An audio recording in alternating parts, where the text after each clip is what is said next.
But let's now go to the coalition response to this budget, and Shadow Cabinet is meeting as we go to air, framing their budget in reply that'll be delivered by Peter Dutton in Parliament tomorrow night. You'll catch that live here on Sky. Now, when I caught up with Shadow Treasurer Angus Taylor just a short while ago, I started by noting how after Labor broke an election promise so it could reduce tax cuts for high income earners, it seems strange that they're now handing out taxpayer-funded energy rebates to everyone, including millionaires and billionaires. That's exactly right, Chris. Help with their power bills, but also provide them with production tax credits, which is a policy that we haven't seen before. And to put that in perspective, that means every unit of production of these businesses, often owned by billionaires, are going to get a big subsidy from the government. So this is a very different approach. But can I step back for a moment and say what is the real problem with all of this, Chris, is this is a big spending budget. You're seeing Labor massively increasing the amount of spending, $315 billion since they came to power, and it's increasing over the next couple of years sharply. That's because there's an election coming up. It's a political budget, and that's inflationary. They're throwing fuel on the inflationary fire. Of course, they haven't delivered on their energy price promises. We all know that because we see that in our electricity bills, and they're promising this so-called relief. They're putting a Band-Aid on a bullet wound, but the underlying problem is they have absolutely failed to slay this homegrown inflation, which has been raging on their watch. There's no doubt about that. But when it comes to this $300 energy rebate, is there any way that you can force the government to means test it? Well, we're certainly asking the questions, and we'll keep asking the questions about how they're proposing to do it. They're proposing to put it in people's energy bills, from what we can understand, and that would be very difficult to means test. And they want to do it that way because they think they can artificially reduce the price index. So it's all a bit of a con. It's all a bit of smoke and mirrors. And really what they're trying to do is buy an interest rate cut, Chris. But the truth is the Reserve Bank will see through all of that. But the idea again that billionaires should get a $300 price relief and they should get these production tax credits. I mean, seriously, we need a budget for the battlers, not a budget for the billionaires.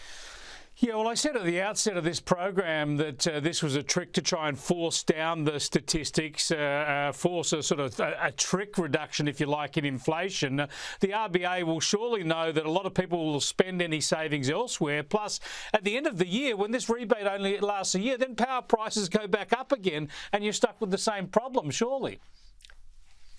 Exactly right. So at the very best, it defers. It only defers inflation that's going to happen anyway. The RBA will see through it. They look at underlying inflation, not headline inflation, so they'll see straight through this con job. And Standard & Poor's have told us that as a result of this budget, they expect that there's more upward pressure on interest rates, and they're not the only ones saying it. This is a budget that has thrown fuel on the inflation fire, and that means there's more pressure on interest rates to stay higher for longer, and every Australian pays a high price for that. Australians are poorer under Labor, and sadly this budget is not going to alleviate that situation. The other point with this energy rebate, so-called energy rebate, is doesn't it tell us that Labor has just actually given up on fixing the electricity system mess and lowering prices? They can't lower prices. They're spending $3.5 billion on these rebates. That could build an enormous amount of generation if they knew what they were doing. Exactly right. So, of course, everyone remembers they promised a $275 reduction when they came to power. We've seen bill increases of around $1,000 for Australians since Labor has come to power. They have no pathway to deliver reductions, so now they're just throwing money around. But, you know, we've seen all this before, Chris. This is what governments did back in the 70s and the 80s. It failed. Inflation rages when you have these sorts of policies. Disposable incomes go backwards, as they have in Australia. 7.5% reduction since Labor's come to power on average.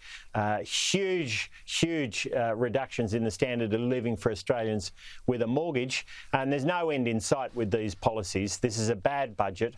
It's not a budget that will alleviate Australians' standard of living woes. And it's politically motivated at the end of the day for an election that'll be sometime in the next year. Now, you talked before about some of the other measures, these tax credits that are going to be driven towards green hydrogen and the like, and billionaires like Twiggy Forrest will be lining up for that. And as we mentioned, they've done nothing to actually fix the electricity system themselves with their renewable transition. Does this mean that tomorrow night Peter Dutton will reveal the details of his planned nuclear energy transition? Well, we'll certainly continue to lay out the next part of our policy focus, Chris. I mean, we haven't been small target. We've shown a real contrast to the Labor Party. We showed a real contrast on the Voice referendum, of course. We're showing a real contrast as we lay out the most significant change in energy policy that this country has seen in a long while, with a shift towards nuclear, and we'll continue to talk about that. But we'll also talk about the cost of living crisis and the housing crisis Australians are facing. We've seen, again, a very sharp increase in immigration numbers. They went up again in this budget to 1.7 million over the coming years. For that time period, it was closer to a million when we were in power. We'll talk about immigration tonight as well, but on related issues, on border protection, there's precious little in this budget when it comes to savings, yet Labor are suggesting in the budget that they'll save $250 million by essentially mothballing the detention processing centre on Nauru. Now, with 6 boats already arriving, I don't see that they can actually shut down Nauru. Well, exactly right. You've got 2 hapless ministers looking after border security right now, and of course the boats are lining up. I mean, the real problem with this whole issue is if you send the signal that you're weak, if you send the signal that you haven't got it under control, if you send the signal that you've got ministers who really don't want to control the borders, then the people smugglers get going again. And that's exactly what's happened. And that doesn't just have a tragic implication for those trying to get into the country. It has huge implications for costs and budgets. And so the idea that this is not a real risk now, well, it looks to me to be a very significant risk. And I've got to say, at a time like this, who would you want controlling and managing your borders? Those hapless ministers or Peter Dutton, who, as we know, has been able to control the borders in the past? Just finally, one of the astounding things about this budget from my point of view is Jim Chalmers banks his second surplus. Great, good on him, good fortune, but good on him. But then he looks out 4 years hence and it's just deficits, deep deficits as far as the eye can see. He seems to have no ambition to return the budget to a structural balance or surplus. Would you undertake to get the budget back to a balanced situation in the first term of a coalition government? Well, absolutely, but I'll go one step beyond that, which is to re-establish the rule that the budget must strive towards structural balance, and that means that you grow the economy faster than you're spending. That is a crucial rule that has been in place, a structural balance or a move towards structural balance since the 1990s. Chris, was part of the Charter of Budget Honesty. It's been taken out by Jim Chalmers so that he can throw fuel on the fire as we go into an election year.